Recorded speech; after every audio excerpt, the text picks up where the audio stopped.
Before we begin, I want to warn you that this story contains mature themes. It deals with the challenges of new motherhood, family relationships, and infidelity. If these topics make you uncomfortable, you might want to stop watching now. I'm Braylee Shepherd. I'm 42 years old, and I guess you could say my life is unconventional. If you had told me 10 years ago that this is where I'd end up, I probably would have laughed in your face. But here I am, sitting in my kitchen, staring at a half-empty cup of coffee, trying to make sense of everything that's happened. It's been just me and my son, Maximus, for the last 8 years. Ever since the divorce, it's felt like the two of us against the world. He was only 10 when his dad walked out. He didn't cry, not in front of me, at least. But I could see it in his eyes, the way he'd sit by the window and wait, like maybe today his dad would come back. Of course, he never did. I made a promise to myself back then. I swore I'd do whatever it took to make Maximus feel like he still had a family, even if it was just the two of us. And for a while, I think I managed to hold things together. He was such a sweet kid, kind, quiet, always trying to help me around the house. But as he got older, things started to change. He started to change. And, if I'm being honest, so did I. Maximus turned 18 this year. He's not a kid anymore, but sometimes I think he's still trying to figure out what it means to be a man. He's always been a little reserved. He doesn't go out much, doesn't really have close friends. I've tried to talk to him about it, but he just shrugs it off, says he's fine. I know he's not fine, though. A mother always knows. About a month ago, he came to me with something I never expected. Something I wasn't ready to hear. He told me he'd been using my things. My underwear. At first, I didn't understand what he meant, and when I did, I felt like the ground had been ripped out from under me. I wanted to yell, to scream, to demand what the hell he was thinking. But I didn't. He looked so ashamed, so embarrassed, sitting there with his head down, unable to meet my eyes. And in that moment, I realized something. This wasn't just about what he'd done. This was about what he was feeling, about what he couldn't say. He wasn't some pervert or some monster, he was my son. And he was struggling. Struggling with feelings he didn't understand, with urges he couldn't control. And I couldn't bring myself to make him feel worse than he already did. So, I made a choice. I made a deal with him. I told him he could do what he needed to do, but there would be rules. He could relieve himself, but he had to do it in front of me. That way, I could make sure he was safe, that he wasn't crossing any more lines. In exchange, I told him I'd bring whoever I wanted into the house without him questioning or judging me. It wasn't a perfect solution, but it was the only one I could think of in the moment. Since then, things have been different. Maximus seems more relaxed now, less on edge. He still doesn't talk much, but he doesn't avoid me like he used to. And me? Well, I've started to realize that this arrangement isn't just for him. It's for me, too. It gives me the freedom I've been craving for years, the freedom to live my life without feeling like I have to tiptoe around him. Sometimes, late at night, I sit up and wonder if I made the right choice. I wonder what people would think if they knew. Would they call me a bad mother? A failure? Maybe they would. But they don't know Maximus. They don't know what it's like to see your child hurting and not know how to fix it. They don't know what it's like to feel like you're barely holding everything together, just trying to keep from falling apart. I don't know what the future holds for us. I don't know if this arrangement will work long term, or if it's just a ticking time bomb waiting to go off. But for now, this is our life. This is what we've chosen. And as messy and complicated as it is, I'm doing the best I can. For him. For both of us. If you're still with me, don't forget to like this video, share your thoughts in the comments, and subscribe for more stories like this. Trust me, there's so much more to uncover. The deal wasn't something I planned. It wasn't something I thought through. It just happened. One moment, I was sitting there, trying to figure out how to talk to Maximus about what he'd told me, and the next, The words were spilling out of my mouth like they had a mind of their own. "You can keep doing it," I said. "But I need some things in return." He looked at me like I'd just spoken in another language. His face went pale, his hands clenched into fists on the kitchen table. For a second, I thought he was going to get up and walk out. Maybe I wanted him to. Maybe I was hoping he'd say no, that he'd tell me I was crazy, and storm out of the room. But he didn't. He just sat there, staring at me, his mouth opening and closing like he didn't know what to say. "What do you mean?" he finally asked. His voice was shaky, quiet. Like he wasn't sure if he really wanted to know the answer. I took a deep breath. "I mean, you can keep doing it, but only in front of me. And in return, I get to live my life the way I want. I get to bring people into the house without you saying anything about it. No judgment, no questions. We both get what we need. Okay?" There was a long silence after that. Maximus didn't say a word. He just stared at me, his brow furrowed, his lips pressed into a thin line. I could tell he was trying to process what I'd just said, trying to make sense of it. I was doing the same thing. The words were out there now, hanging in the air between us, and I couldn't take them back. Not that I was sure I wanted to. Finally, he nodded. Just a little, barely enough to notice. "Okay," he said, his voice so soft I almost didn't hear it. "If that's what you want." And that was it. That was the deal. The first time it happened, I thought I was going to throw up. I sat on the edge of my bed, my heart pounding in my chest, my palms sweating. I told myself this was what he needed. That it was better than the alternative. That I was doing this for him. But deep down, I knew it wasn't that simple. It never is. Maximus walked into the room, his eyes glued to the floor. He didn't say anything. Neither did I. We didn't look at each other, not really. I just sat there, pretending like it wasn't happening, like this was just another normal day. And when it was over, he left without a word. I didn't move for a long time after that. I just sat there, staring at the wall, trying to convince myself that everything was fine. That this was fine. It's strange, the things you can get used to. At first, every time felt like a punch to the gut. But over time, it got easier. Or maybe I just got better at pretending it didn't bother me. I told myself it wasn't hurting anyone. That it was just different. I told myself I was being practical.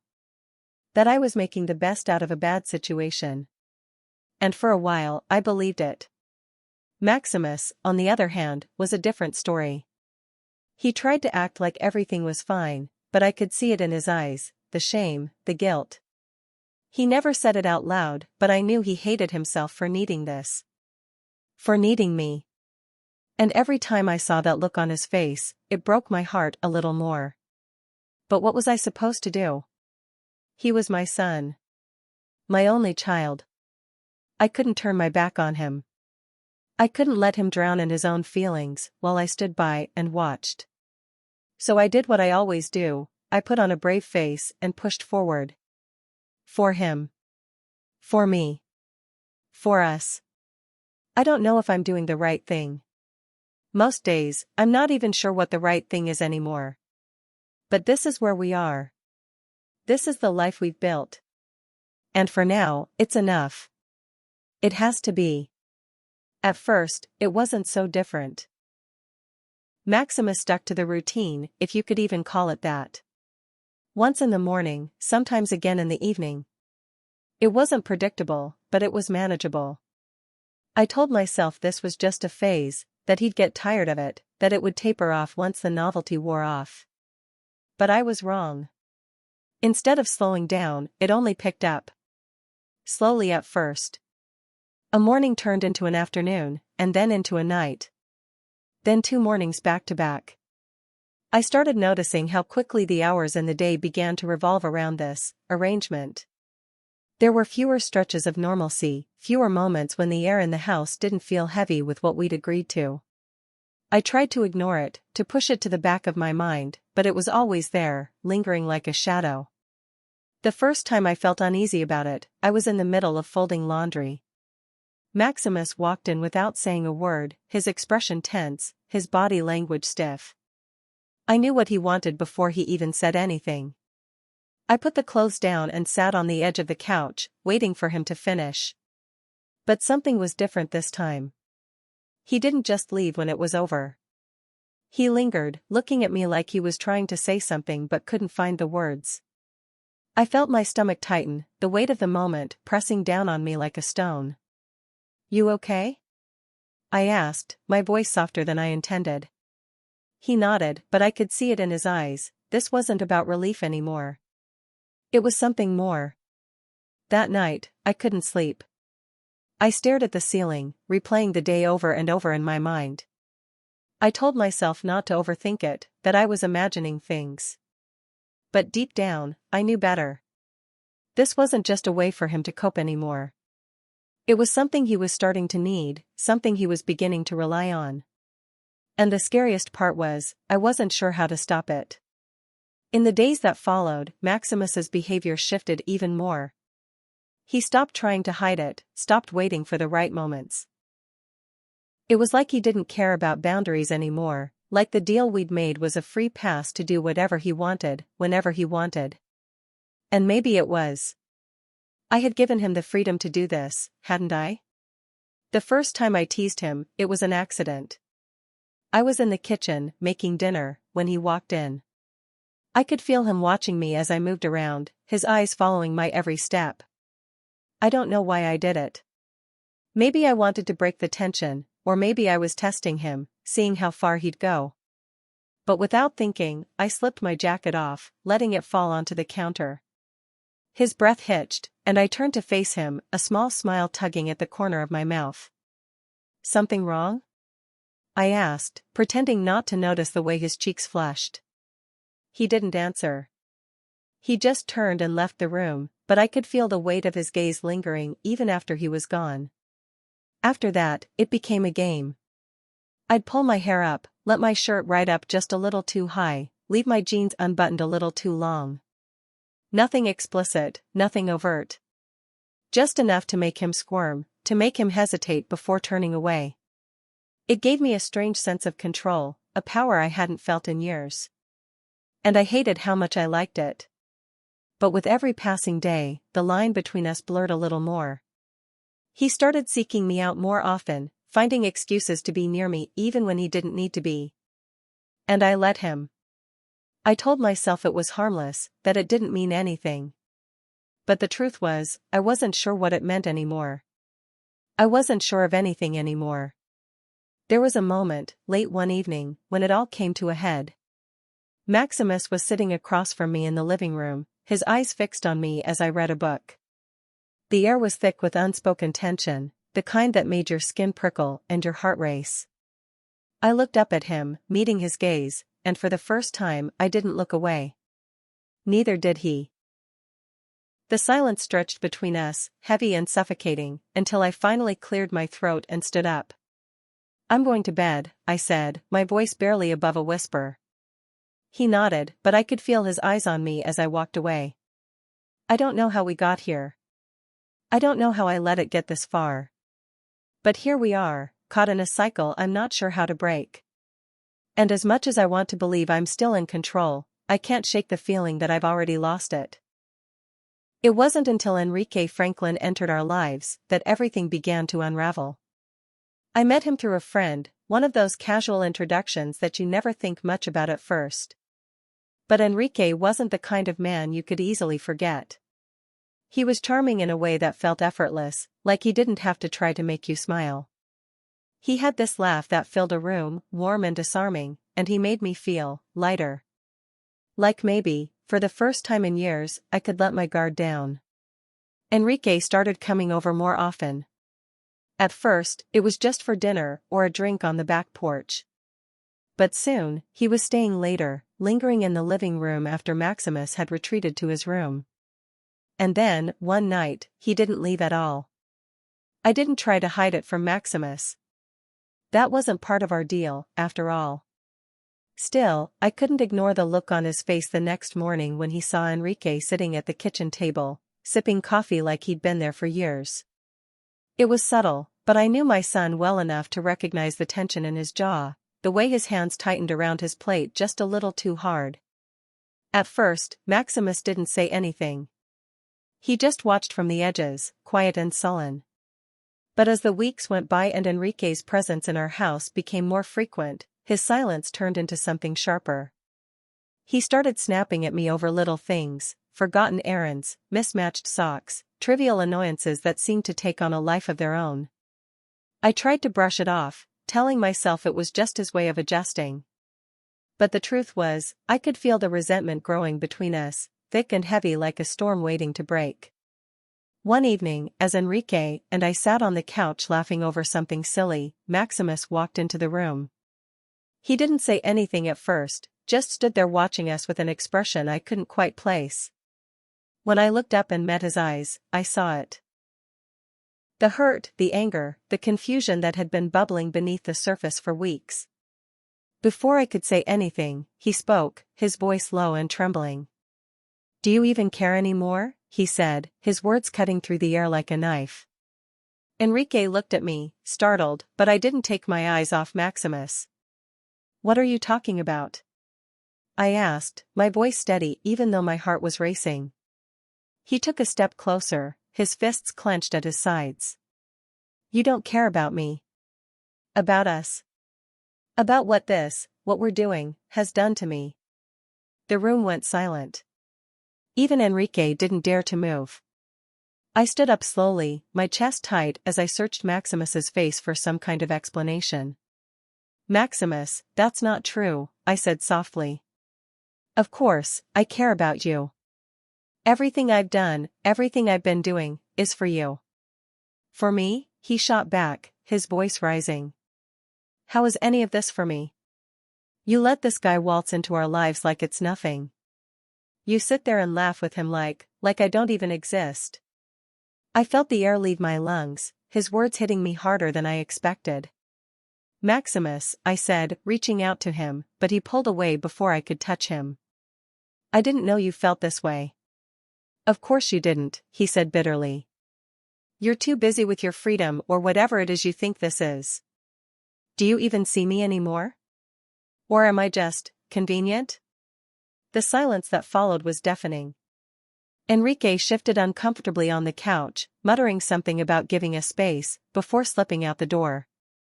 I barely noticed. All I could see was my son standing there, trembling with emotions I'd ignored for far too long. That night, after Maximus stormed off to his room, I sat alone in the living room, staring at the empty coffee cup Enrique had left behind. His words kept replaying in my head, over and over, each one cutting a little deeper than the last. He was right.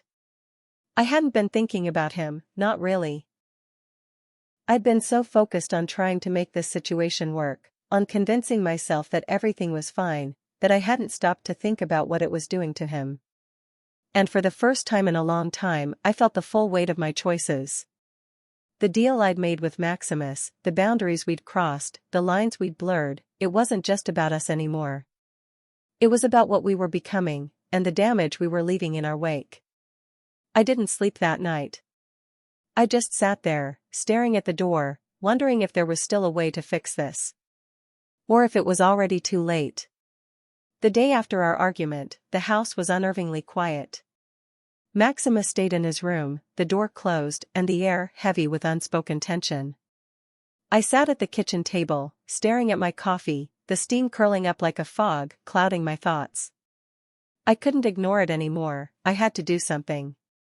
Whatever this was, whatever we had turned our relationship into, it couldn't go on like this. Not for him. Not for me. Later that afternoon, I knocked on his door. There was no answer at first, but I waited, pressing my forehead against the wooden frame. "Maximus, please. I need to talk to you," I said softly.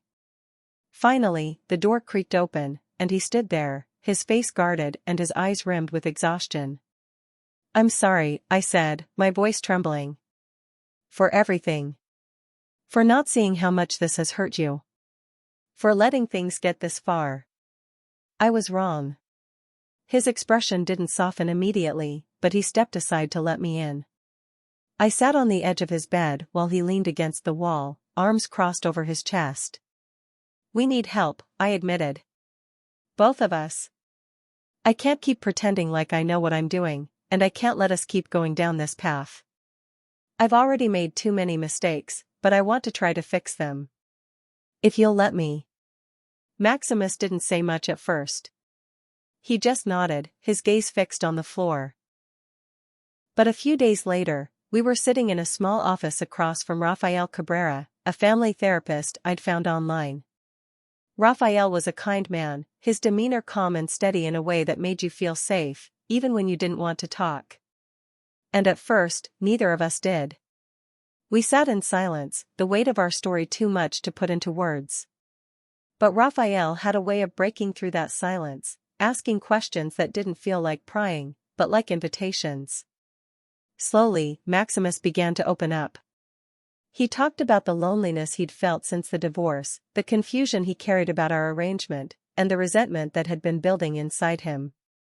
I listened, tears streaming down my face as I heard him put words to feelings I'd ignored for far too long. In the weeks that followed, therapy became a part of our routine. It wasn't easy. There were days when we left the office more drained than when we arrived, days when I questioned if we were really making progress. But bit by bit, the walls between us began to come down. Rafael helped us set boundaries, real boundaries this time. I told Maximus that our deal was over, that it had been a mistake, and that we needed to start fresh. At first, he struggled to adjust. There were moments when I caught him retreating to old habits, his frustration boiling over into anger or tears.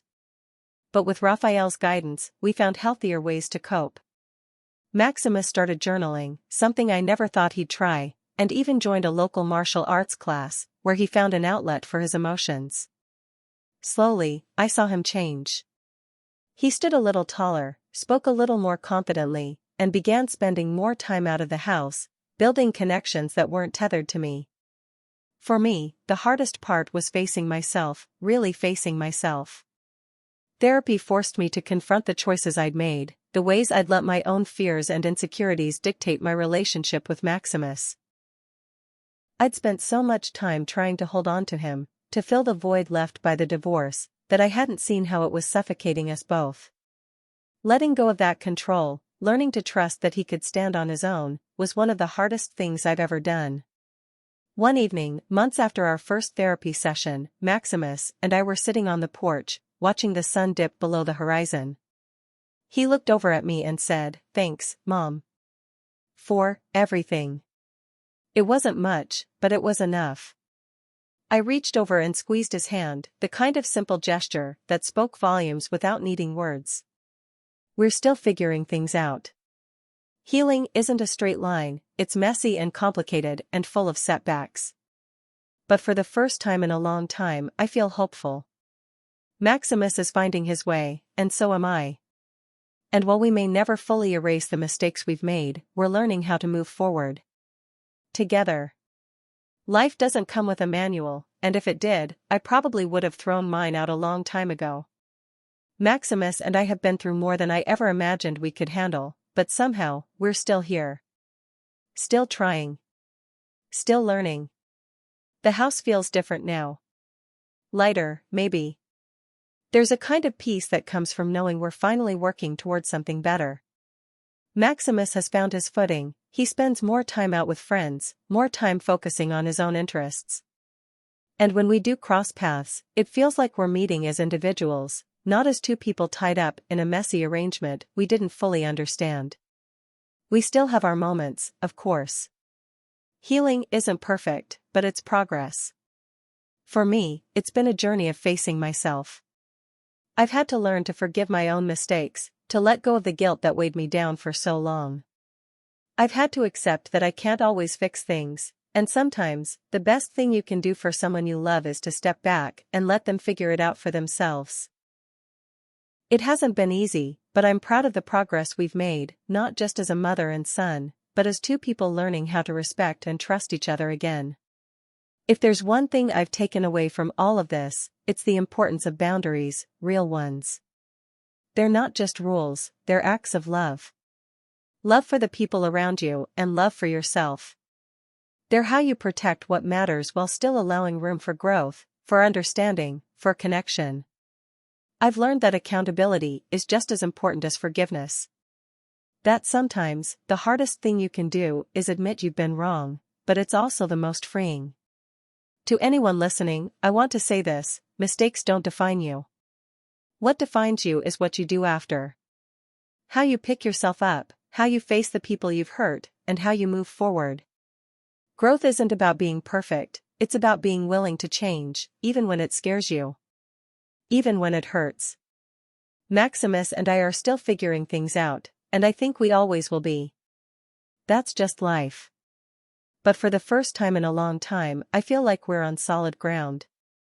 We're building something better, something healthier. And I know we'll keep moving forward. Together.